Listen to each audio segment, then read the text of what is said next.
Mga kwentong sumasa inyo. Mga damdaming sumasa puso. Kasama si Tony Aquino. Sumasa puso.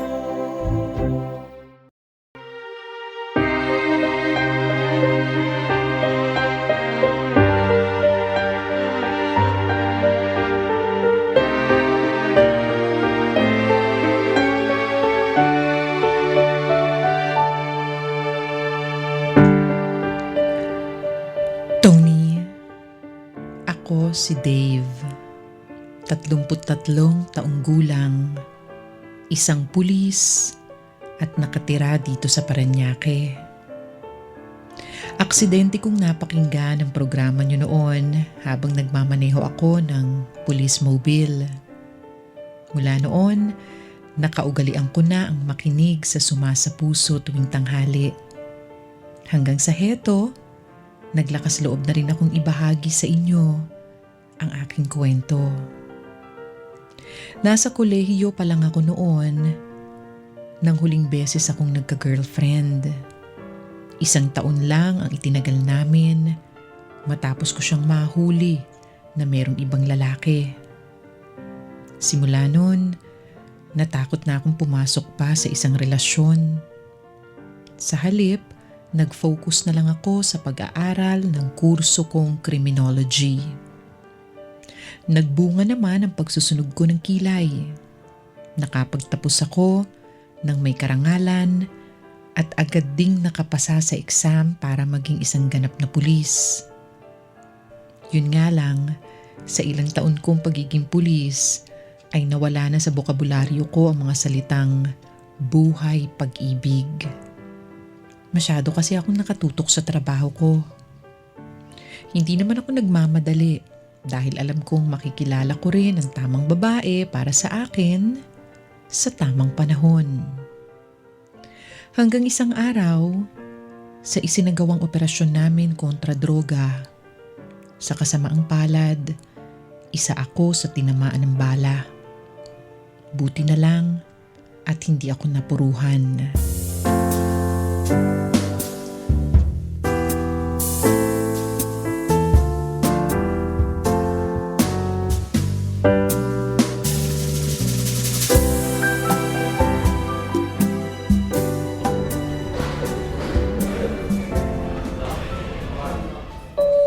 Pre, kumusta na pakiramdam mo?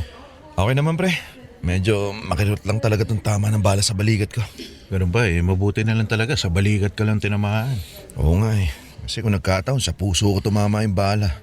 Nako, malamang pinaglalamayan na ako ngayon. Buti na lang hindi ko pa oras. Hindi pa raw kasi ako pwedeng mamatay hanggat hindi pa ako nagkaka-girlfriend. Kaya nga sabi ko sa'yo, humanap ka na. Bakit ba kasi hindi mo na lang patusin si Trisha, yung bagong patrol woman? Maganda naman yun Yoko pre, hindi ko type yun Anong hindi mo type Ang ganda-ganda na nga ni Trisha Bukod dun, mabait pa, matalino, sexy pa. Wala ka nang hahanapin pre Jackpot ka na dun. Wala Walang sparks. Alam mo yung walang kilig. Basta, hindi ko talaga siya type. Huwag ka na magpapapihikan dyan. Sige ka, baka tumanda ka ng binata. Di Sayang naman yung magandang lahi ko kung di akong paparami. Basta makikilala ko rin yung babaeng magpapatibok ng puso ko. Yung tipong unang kita ko pa lang sa kanya, hulog na ako kagad.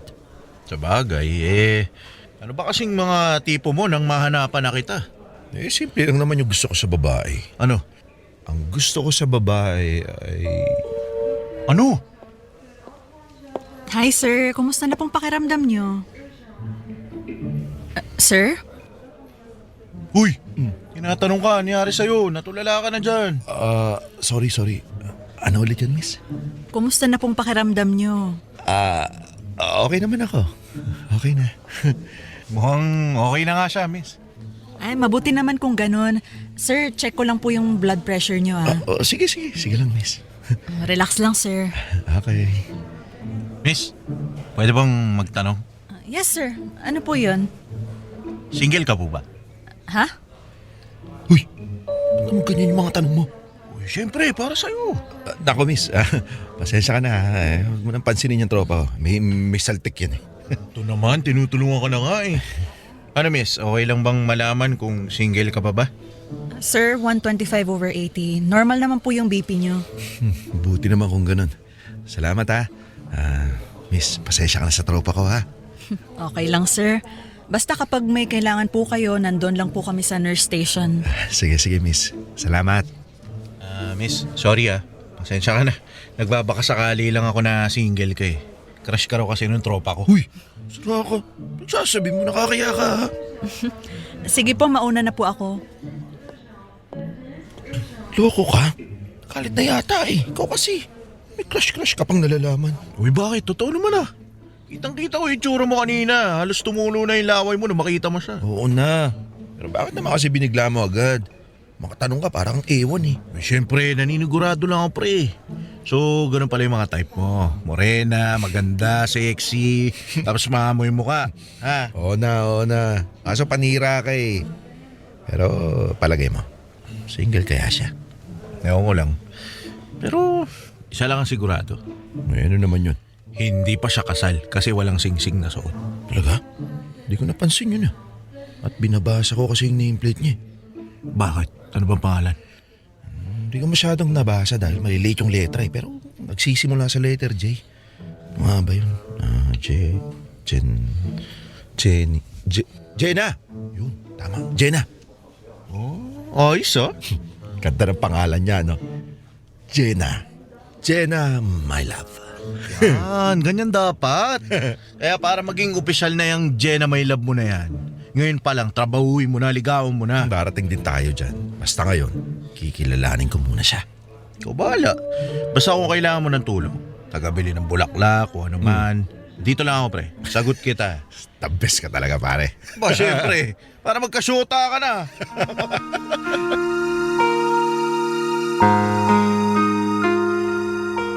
Tony, aaminin ko na love at first sight yata ako kay Nurse Jenna.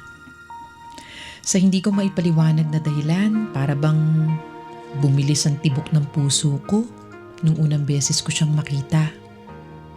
Totoo pala, no?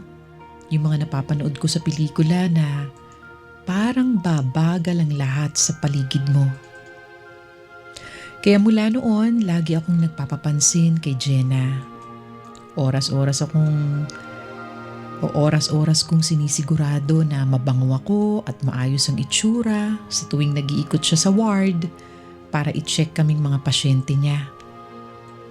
Yun nga lang, sa tuwing tinatanong ko siya sa mga personal na bagay, lalo na tungkol sa love life niya, tikom ang bibig niya. Wala tuloy akong ideya kung may boyfriend na ba siya o wala. Tony, hanggang sa nakalabas ako sa ospital, ni minsan ay hindi nawaglit sa isipan ko ang maganda at maamong mukha ni Jenna. Para akong nababaliw na hinahanap-hanap siya. Kaya naman nagdesisyon akong bumalik sa ospital para muling masilayan si Jenna.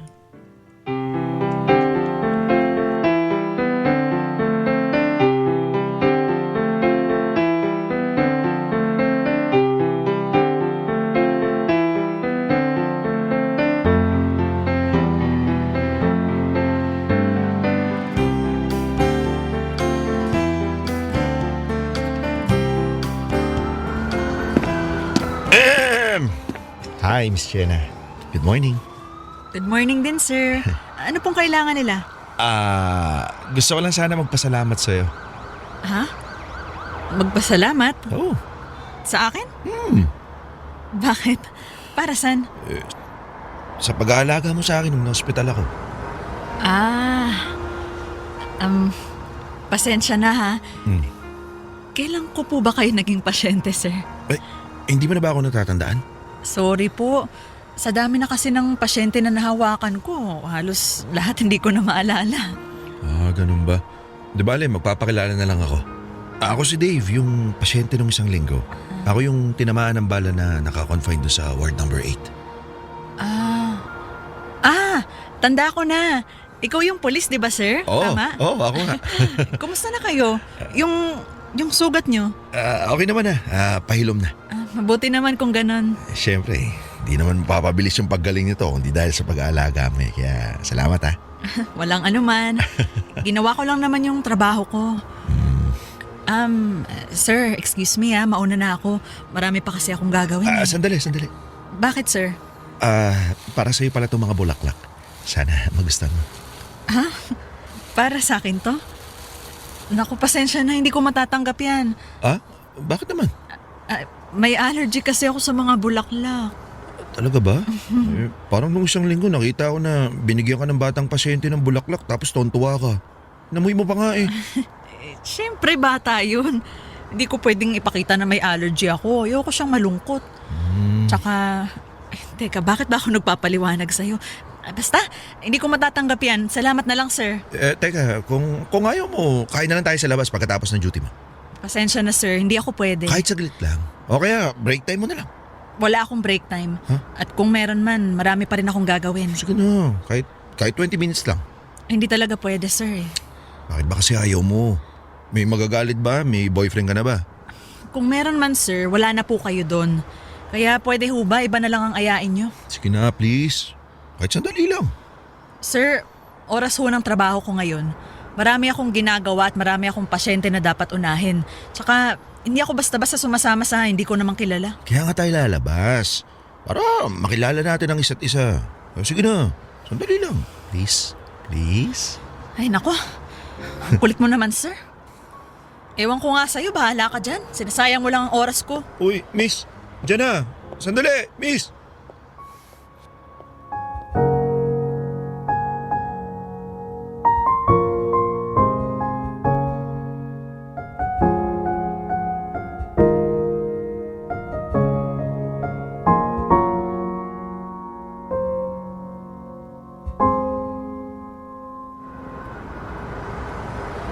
Ano ba yan? Pinapapak na ako ng lamok dito. Tagal naman ni Jenny. Sabi ng kasama niya ngayong alas 9 ng gabi ang labas niya eh. Uy, teka, parang si Jenna yun ha. Oo nga. Si Jenna nga. Malapitan na nga. Hi Jenna. Ikaw na naman? Anong ginagawa mo dito? Pwede hinihintay ka. Bakit? Para ayahin kang kumain sa labas. Sir naman, di ba sinabi ko sa'yo na hindi ako sumasama agad kung kani-kanino? Bakit ba? Natatakot ka ba na may gawin ako masama sa'yo? Kung yun ang iniisip mo, nagkakamali ka. Pulis ako. Kailanman wala sa bokabularyo kong gumawa ng masama. Kahit tignan mo pa tong ID ko, dali mo ako sa presinto kapag may ginagawa ako masama sa'yo. Bakit ba kasi ang kulit mo? Gusto ko lang talaga magpasalamat sa'yo sa pag-aalaga mo. Kasi kung di dahil sa'yo, hindi mo papabilis yung pagaling ko. Sir, kagaya ng sinabi ko kanina, hindi naman na kailangan. Tsaka, pasensya ka na sir kailangan ko nang umuwi. Pagod ako, gusto ko nang magpahinga. Kung ayaw mong kumain sa labas, sige, ihatid na lang kita. Di na, kaya ko sarili ko no. Sige na. Mamili ka. Kakain tayo sa labas o ihatid na lang kita. Ay, ang kulit mo naman. Sige na, pumayag ka na. Para hindi naman masayang yung paghihintay ko sa'yo. Alam mo ba, buong araw kitang hinintay dito tapos lamok-lamok pa. Kaya sana naman pagbigyan mo na ako kahit ngayong gabi lang. Ano, please? Okay, sige. Payag na ako. Talaga? Oo. Yun. Salamat. Pero dyan lang Diyan lang? Ayan sa kainan, tapat ng ospital. Teka, ayaw mo sa mas maganda-ganda? Ay sige, di bali na lang. Hindi. Sige, dyan na lang kung yan ang gusto mo. Basta bilisan lang natin Di ako pwedeng magtagal. Oo ba? Tara na. Sige.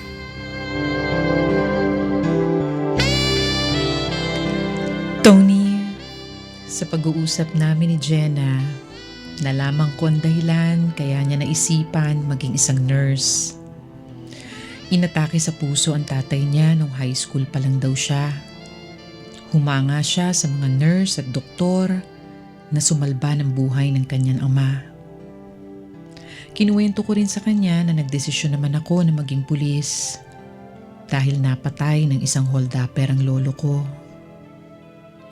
Ayos na sana ang kwentuhan namin. Kaya lang, maagang naputol ang dapat sana'y first date namin ni Jenna dahil ipinatawag ako sa station. Mabigat man sa loob ko ang umalis at iwan si Jenna. Wala akong magagawa kundi sundin ang tawag ng tungkulin ko bilang pulis. Kinabukasan, dumaan na lang ulit ako sa ospital para humingi ng dispensa sa nangyari. Doon ko na nga rin sinamantala ang pagkakataon na kunin ang cellphone number ni Jenna. Hindi naman ako nabigo dahil ibinigay din naman niya. Mula noon, naging madalas na ang pag-uusap namin ni Jenna. Hanggang sa naglakas loob na akong ligawan siya. Laking pasalamat ko naman, Tony, dahil matapos ang 2 buwan na ligawan, ay sinagot na rin niya ako. Sobrang saya ko talaga. Dahil sa wakas, natapos na ang mahabang panahon ng pag-iisa. At meron ng Jenna sa buhay ko. Tony, mula nang maging kami ni Jenna, lalo akong naging ganado at inspirado na magtrabaho. Dahil alam ko na sa kabila ng nakakapagod kong propesyon, ay laging nariyan si Jenna para magsilbing lakas at pahinga ko. Pero kagaya ng ibang relasyon, marami rin kaming pinagdaanan. At isa sa naging problema namin ni Jenna ay ang kawalan ng oras sa isa't isa dahil sa tawag ng serbisyo ng kanya-kanya naming propesyon.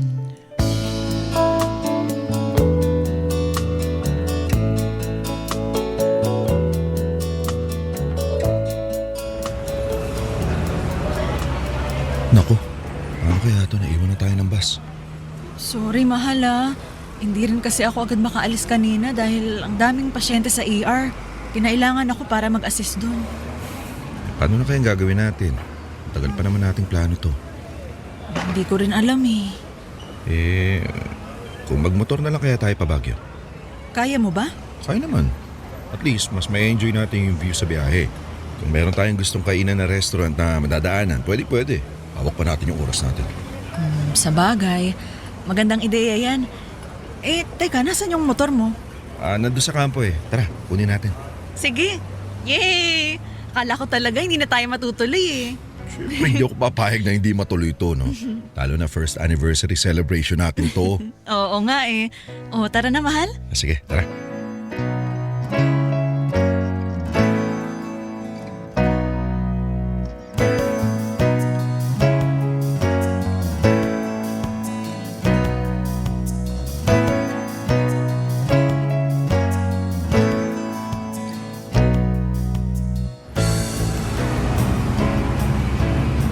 Grabe, sarap ng ganito, no?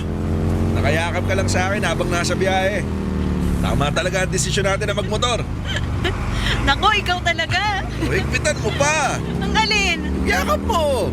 Sus, naglalambing na naman ang mahal ko. Yakap mo na, minsan lang naman eh. Oo na. Okay na ba to? Yan. Sarap naman ang yakap na yan. Kaya mahal kita eh. Naku, parang alam ko na kung anong kasunod nito ha. Sige mahal. Kiss. Sira, nakita mo naka-helmet tayo eh. Di hinto ko na muna to. Mamaya na lang, pagdating natin. Sige. Sabi mo yan, ha? Matawag sa'yo. Ano pa yung tawag ng tawag? Sino ba yan? Hindi ko alam. Okay lang ba na sagutin ko? Sige. Hinto muna ako. Sige na. Sagutin mo na yung tawag. Sige, sandali lang mahal ha. Okay.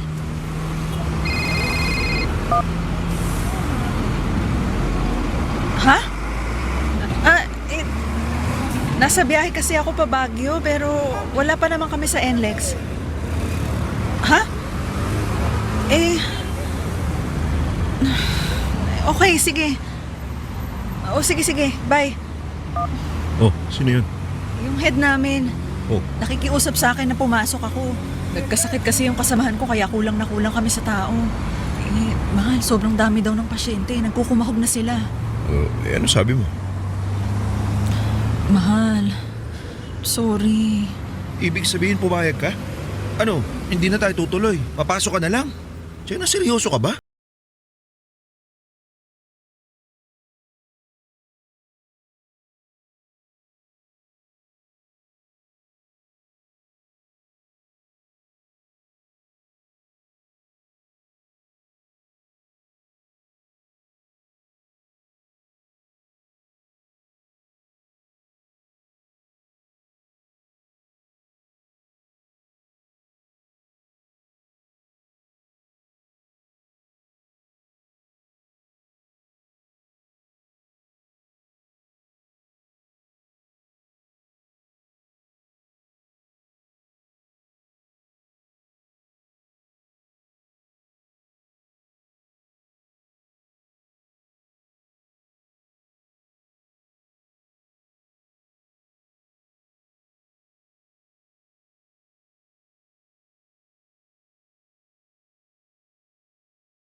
naa-assign. Kaya naman naging limitado at madalang ang pag-uusap namin dahil hindi nagtutugma ang oras namin dalawa. Hanggang isang araw, sa sobrang busy ni Jenna, isang mahalagang okasyon sa buhay ko ang tila nawala na sa isipan niya.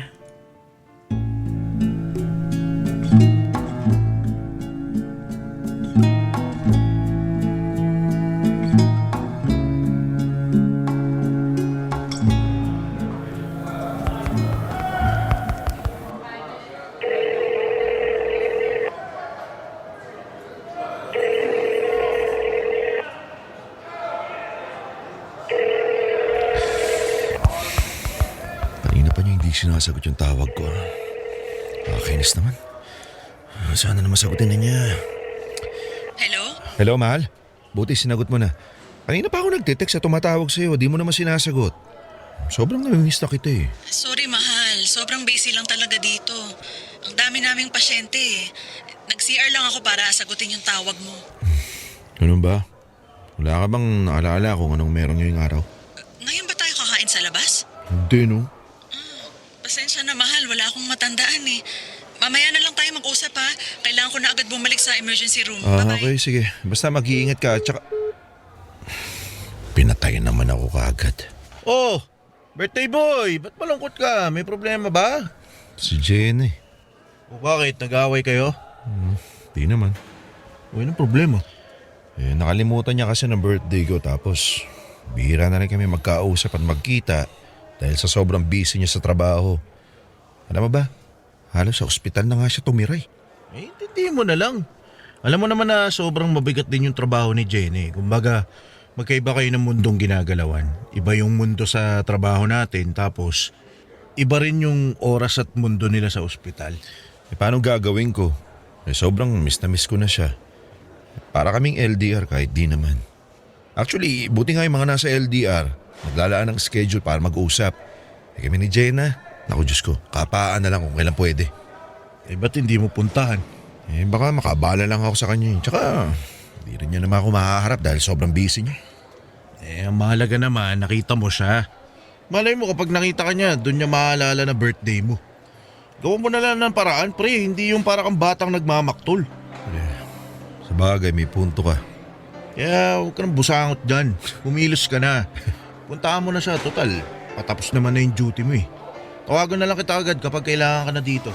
Teka, sure ka? Okay lang ba sa'yo? Woo! Birthday mo naman eh. Sagot na kita. Ako na bahala. Basta puntahan mo siya. Ha? Sige, sige. Pare, salamat ha. Wala yun. Sige na, umalis ka na. Sige.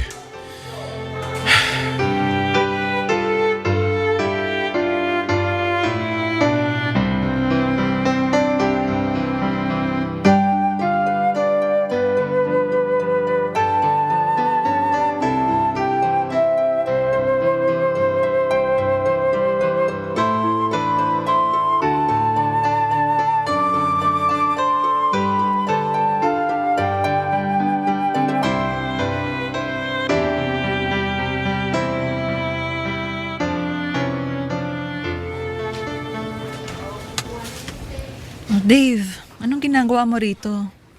Bakit parang hindi ka naman yata masaya na makita ako? Hindi naman sa ganun. Nabigla lang ako. Eh, hindi ko kasi akalain na pupunta ka. Eh, teka, wala ka bang duty ngayon? Wala, tapos na. Kaya dito na ako dumiretso agad. Kasi gusto lang talaga kita makita. Kasi miss na kita. Ako rin, miss na kita. Sus. Pasensya ka na ha. Sobrang marami lang talaga kaming pasyente ngayon kasi kulang din kami sa tao. Lagi naman eh. Teka, kumain ka na ba? Oo, kumain na ako kanina. Eh, ano nga pala yung sinasabi mo kanina nung magkausap tayo sa cellphone? Ano bang meron sa araw na to? Malabo naman na maansa rin natin. Meron ba tayong lakad na napag-usapan? Wala. Wala naman. Eh ano? Birthday ko. Talaga ba? Ngayon na ba yun? Oo. Naku, sorry. Nakalimutan ko, sorry mahal. Sobrang abala ko kasi sa trabaho at ang dami ko ring iniisip kaya nakalimutan ko. Mukha nga eh. Baka mamaya pati ako tuluyan mo na rin makalimutan. Hindi naman ganun, mahal. Siyempre dito naman mag-uumpisa yun eh. Una, birthday ko yung nakakalimutan. Sa susunod, mansari na natin. Tapos anniversary naman. Hanggang sa makalimutan mo na rin na may boyfriend ka pala na lagi naghihintay sa atensyon at oras mo. Ganyan naman yun, di ba? Ano ba yan? Nagpunta ka ba dito para makipag-away? Bahala ka kung yan ang gusto mong isipin. Hindi na ako makikipagtalo, pagod ako. Ayoko muna ng mga dramang ganyan. Drama? Ganon. Tingin mo ba umaarte lang ako? Na okay lang sa akin ang lahat ng to? Birthday ko yung kinalimutan mo, Jenna. Sa lahat ng tao na pwedeng makalimot, pati ikaw pa. Kaya nga, sorry ha. Sorry na. Meron ba nagsosorry na galit? Wala naman, di ba? Sira na yung araw ko. Bakit? Hindi pa naman tapos ang araw ah. Birthday mo pa rin naman. O tara, i-celebrate natin mamaya. Kumain tayo sa labas. O, di ba yan ang gusto mo? Mamasyal tayo, manood tayo ng sine. Lahat ng gusto mo gawin natin. Wow, ang dami mo naman pangako. Ang dami mong oras ha? Ano bang gusto mong gawin ko? Kaya nga babawi na ako sa'yo eh. Saka kung magsalita ka naman parang ako lang ang laging walang oras sa relasyon nating dalawa. Hindi ba ikaw din naman? Ha? May mga lakad tayo na hindi tayo natutuloy dahil may trabaho ka. Kesyo kailangan ka sa ganito, pinapatawag ka ni ganyan. Kung ang pinuputok ng butsi mo ay dahil sa nakalimutan ko ang birthday mo, di tara, i-celebrate natin. Bibitawan ko lahat ng responsibilidad ko alang-alang sa birthday mo. Kakalimutan ko na lahat, maibigay lang sa'yo yung best birthday ever. Ewan ko sa'yo. Nagpunta ako dito para makita ka. Kahit yun lang yung regalo mo sa akin. Yung pagmumukha mo oh. Tapos gaganituin mo lang pala ako. Alam mo, palala na tayo ng palala. Ano bang gusto mong mangyari ha? Ikaw naman ang nag-umpisa. Pupunta-punta ka dito para sumbatan ako. Kada kita natin, lagi ka na lang nang aaway. Alam mo, minsan naiisip ko, mas mabuti pa siguro Mabuti pa siguro ano, ha? Ano? Maghiwalay, ha? Oo. Kasi mukhang wala nang patutunguhan tong relasyon natin. Pareho tayong abala sa kanya-kanya nating trabaho. Kaysa mag-away lang tayo ng paulit-ulit, mas mabuti pang tapusin na lang natin to. Pagod na ako sa trabaho.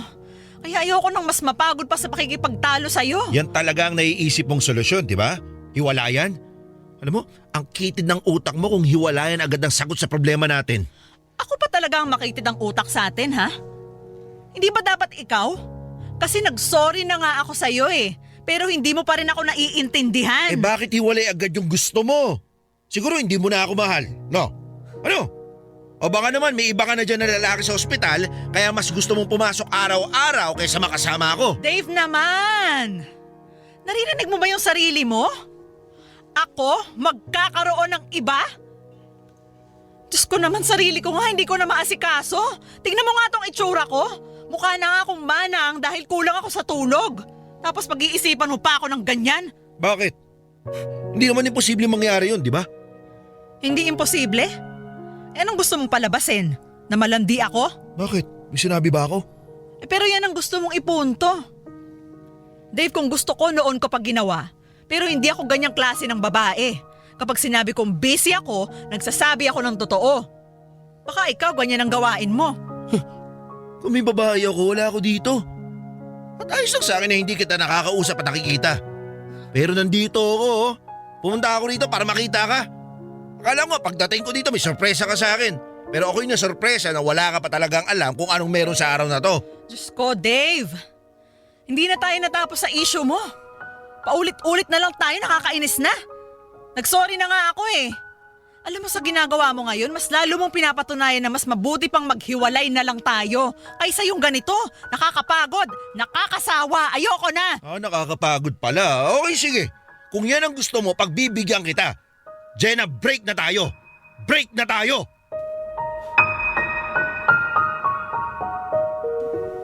Tony, mula sa simpleng pagkalimot sa birthday ko, nauwi kami sa palitan ng kung ano-anong mga paratang.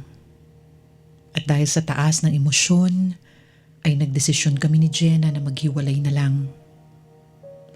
Pero kinagabihan, nagkaayos din kami matapos kaming kumalma. Yun nga lang, wala pa rin kaming naisip na solusyon sa kawalan namin ng oras sa isa't isa. Aaminin ko, nahihirapan na ako sa sitwasyon namin. Bihira na nga magkausap, bihira pa kami magkita. Dahil kapag may oras si Jenna, ako naman ang hindi pwede. At kapag ako naman ang pwede, si Jenna naman ang hindi. Ang hirap kalabanin ng oras. Dahil doon, mas madalas pa nga kaming mag-away at magkatampuhan. Tony, mahal naman namin ni Jenna ang isa't isa. Kaya lang pakiramdam ko, hindi umaayon ang oras at pagkakataon para sa amin. Mukhang mas matimbang pa yata ang kanya-kanya naming karera o propesyon kesa sa relasyon namin. Naguguluhan na rin ako. Hindi tuloy maiwasan na sumagi sa isip ko na baka hindi talaga kami ni Jenna ang para sa isa't isa. At baka hindi rin ito ang tamang panahon para pumasok ako sa isang relasyon.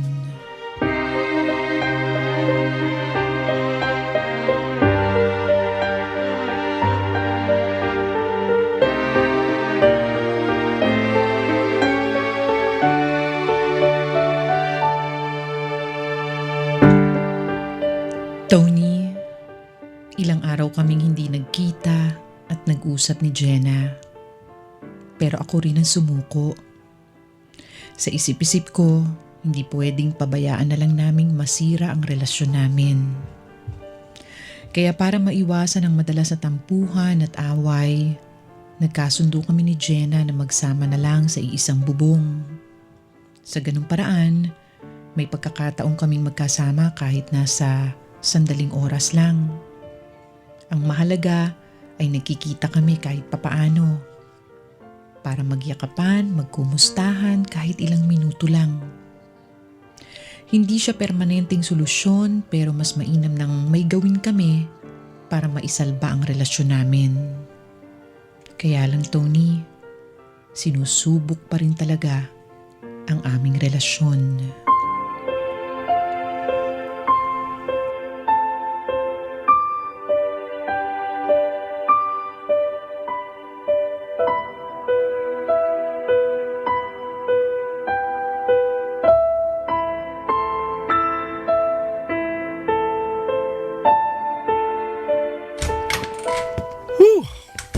Kauwi rin sa wakas. Grabe, nakakapagod. Okay lang yan. Ang mahalaga, nagkaroon tayo ng oras para mamasyal. Oo naman. Kaya lang mahal, nagugutom na naman ako eh. Ako rin eh. Mag-order ka na lang kaya ng pagkain natin. Sige, ano bang gusto mong kainin? Pizza? Pasta? Kahit ano. Ikaw nang bahala. Okay, sige. Maliligo na muna ako, mahal ah. Init na kasi ako eh. Oh, sige mahal. O-order na rin muna ako para pagkatapos mo kakain na tayo. Sige, sige.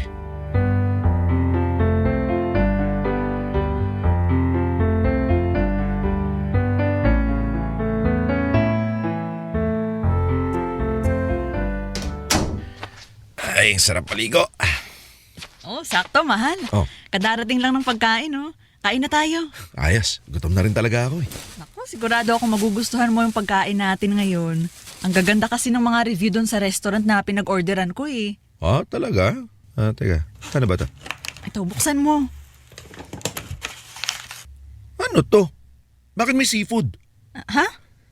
Bakit? Nakalimutan mo na ba na may allergy ako sa seafood? Sorry na wala sa isip ko. Sus. Nagmamadali kasi ako umorder ng pagkain. Gutom na rin kasi ako. Gusto ko na rin kumain para makapagpahinga na tayo. Tsaka sabi mo naman kahit ano, di ba? Oo, nang kahit ano, wag lang to. Diyos ko naman, Jenna, papatayin mo ba ako? Ang OA mo naman mag-react? Papatayin agad? Yun agad ang naisip mo? Di wag mong kainin. Pinipilit ba kitang kainin kung ayaw mo? Sa nakalimutan ko nga na may allergy ka dyan sa seafood eh. Mahirap bang intindihin yun? Alam mo, sa sobrang busy mo, lahat na lang nakakalimutan mo. Dati nakalimutan mo yung birthday ko. Kapag may pinapabili ako sa'yo, nakakalimutan mo rin. Yung mga lakad din natin, di ba? Tapos ngayon, to naman. Baka naman sa susunod, makalimutan mo na rin na may boyfriend ka. Grabe ka naman magsalita. Bawal na ba akong magkamali, ha? Tao lang ako, Dave. Napupuno at napapagod din ang isip ko. Alam mo, hindi pwede yung ganitong lagi ka na lang nakakalimot. Mag-resign ka na lang kaya sa trabaho mo para wala ka na nakakalimutan. Total, nagsasama na rin naman tayong para mag-asawa. At kaya na rin naman kitang buhayin mag-isa. Huwag ka na lang magtrabaho. Ako na lang at yung relasyon natin yung intindihin mo. Ayoko nga. Tsaka, bakit ako ang magre-resign ng dahil lang dito? Kung mayroon man na dapat mag-resign, ikaw na lang. Ha? Total, mas delikado yung trabaho mo, di ba? Mas makakabuti sa'yo na mag-resign ka na lang at magpalit ka na lang ng propesyon. Hindi, no? Ikaw na lang. Total, sa estado natin ngayon, ako ang mas malaki ang ambag sa gasto sa bahay. Ako ang mas may kayang bumuhay sa atin. Para sabihin ko sa'yo, ha? Kaya ko rin naman ibigay ang ambag na nagagastos mo dito sa bahay. Ikaw lang naman tong gustong inaako ang lahat eh. Siyempre, lalaki ako. Tsaka, dapat nga matuwa ka na ngayon palang nakikita mo na kaya kitang buhayin eh. Kapag nagkapamilya na tayo. Kaya makinig ka sa akin. Para hindi na tayo nagbabangayan pa. Please lang umalis ka na lang dyan sa trabaho mo. Ayoko. Oo, aminado ako na sa estado mo ngayon, kaya mo nang bumuhay ng pamilya. Pero hindi ko iiwan ng trabaho ng dahil lang sa sinabi mo. Kailangan ng tao ang serbisyo ko. Mahalaga ang papel ko sa ospital. Mas kailangan kami ng tao kaysa sa inyo, Dave. Mas kailangan kayo. Kung wala kami, di nagkagulo na yung buong mundo. Talagang makikipagtigasan ka pa ng ganyan, ha? Para kang bata. O bakit? Ikaw naman nauna. At isa pa, mahal ko ang trabaho ko. Matagal ko ng pangarap to at pinaghirapan ko kung nasan man ako ngayon. Mahal ko rin ang trabaho ko. Anong gagawin natin? Hayaan na lang natin yung ganito yung sitwasyon natin. Alam mo, siguro baka kailangan na lang natin tanggapin na hindi talaga tayo ang para sa isa't isa. Wala eh. Kahit anong pilit natin, magkaiba tayo ng oras at mundo. At pag magkasama naman tayo, wala tayong ibang ginawa kundi mag-away. O di pa para tayong mga tanga. Ano mas gusto mo? Maghiwalay na lang tayo. Sa mga nangyayari sa atin ngayon, mukhang yun ang mas makakabuti para sa atin. Makabubuti. Talaga? Oo. Nakakapagod na rin kasi yung ganito eh.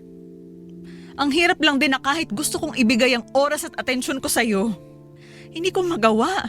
Dahil marami akong gustong gawin, marami akong gustong patunayan. At ganun ka rin naman. Aminin mo yan.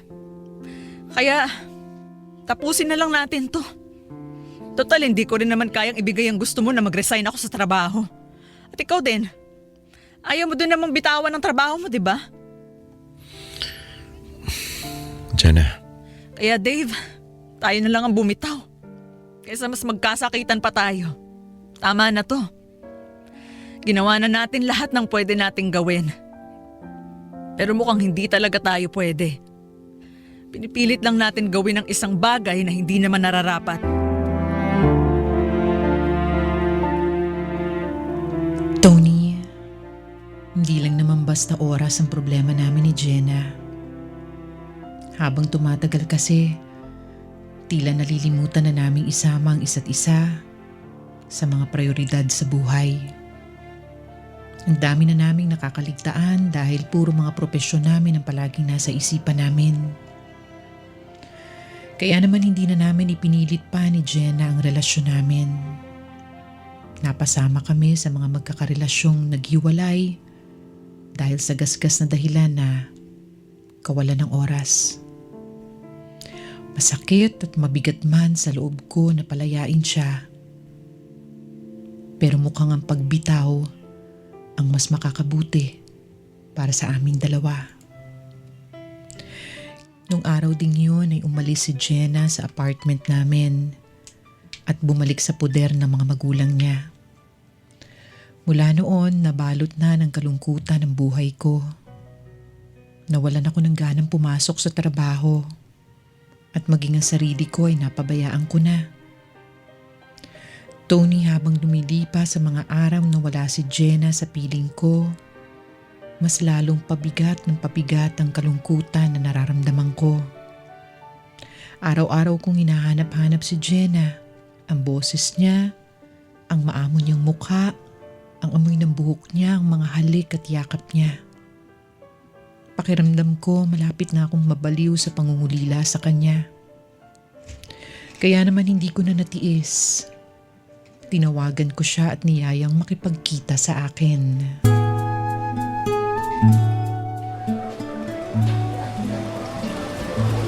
Nasaan kaya si Jenna? Teka, parang si Jenna na yun. Si Jenna nga? Diyos ko, kayo na pong bahala. Hi. Pasensya na traffic lang ako. Okay lang, okay lang. Umorder na rin pala ako ng kape mo. Katulad pa rin ng dati mong ino-order. Okay.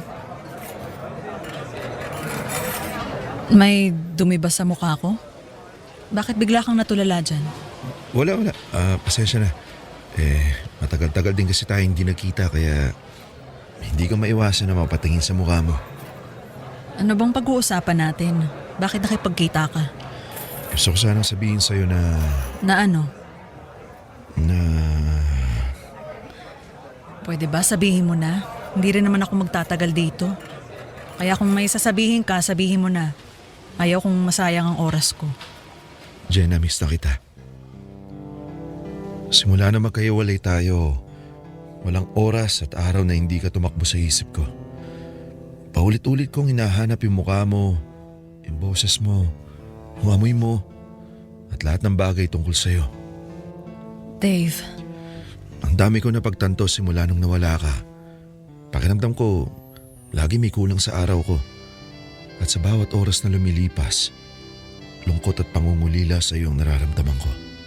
Siguro naman, namimiss mo rin naman ako, di ba? hindi. Talaga? Hindi mo ako na-miss? Hindi nga.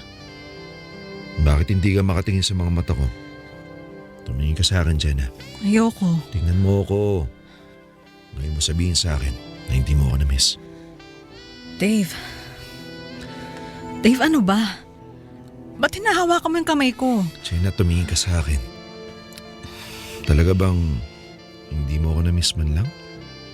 Dave, saan ba pupunta tong usapan na to? Jenna, magpakatotoo ka lang. Usapang matino tungkol sa atin. Hindi mo ba ako naiisip? Ha? Mabilis mo lang ba ako nakalimutan? Okay na ba? Masaya ka na? Jenna, kausapin mo naman ako na maayos. Oo na. Aminin ko na. Namiss din kita. Talaga? Oo. Katulad mo, ganun din ang nararamdaman ko. Lagi rin kitang hinahanap-hanap. Tsaka sa bawat pagtingin ko sa cellphone ko, para akong baliw na araw-araw na naghihintay ng tawag at text mula sa'yo.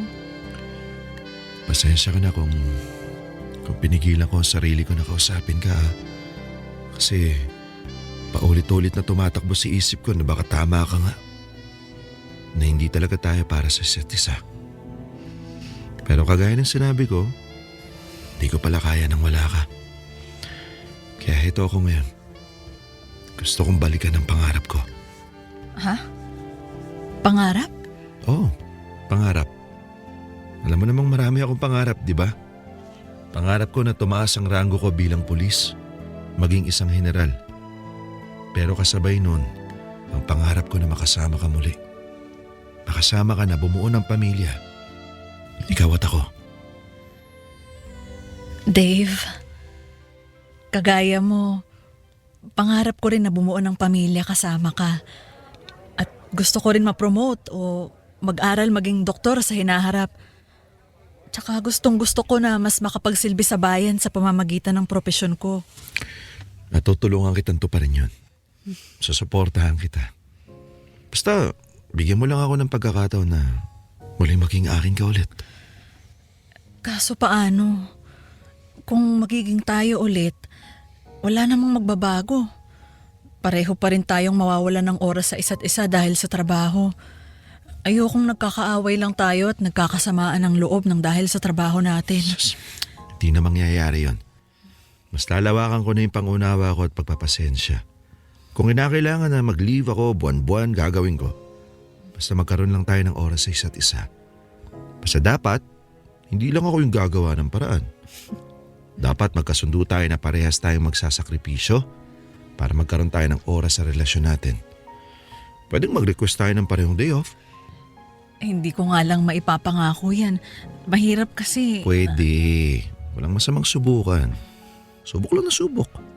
Mag-effort lang tayo na mag-effort para mabigyan natin ng oras ang isa't isa. Di ba nga, pag gusto mo talaga, gagawa mo ng paraan. Pero pag ayaw mo, may talaga makakaisip ka ng dahilan. Oo na, sige. Susubukan ko. Asahan ko yan ha. At sana matuto na tayong humindi sa trabaho. Hindi naman siguro masama kung paminsan-minsan di tayo susunod, di ba?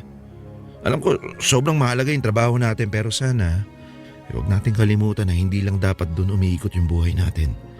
Dapat mas priority pa rin natin yung relasyon natin. Kasi aanin natin yung magandang posisyon, mataas na sweldo.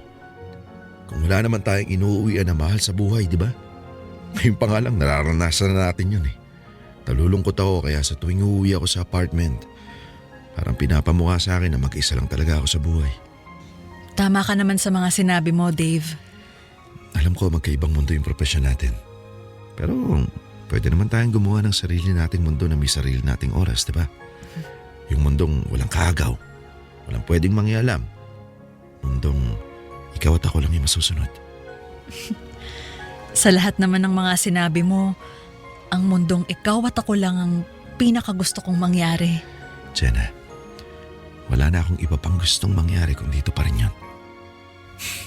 Hindi na ako makapaghintay na makasama ka muli. Makasama kang bumuo at tumupad ng mga pangarap. Tony, nung araw ding yun ay muli kaming nag-umpisa ni Jenna.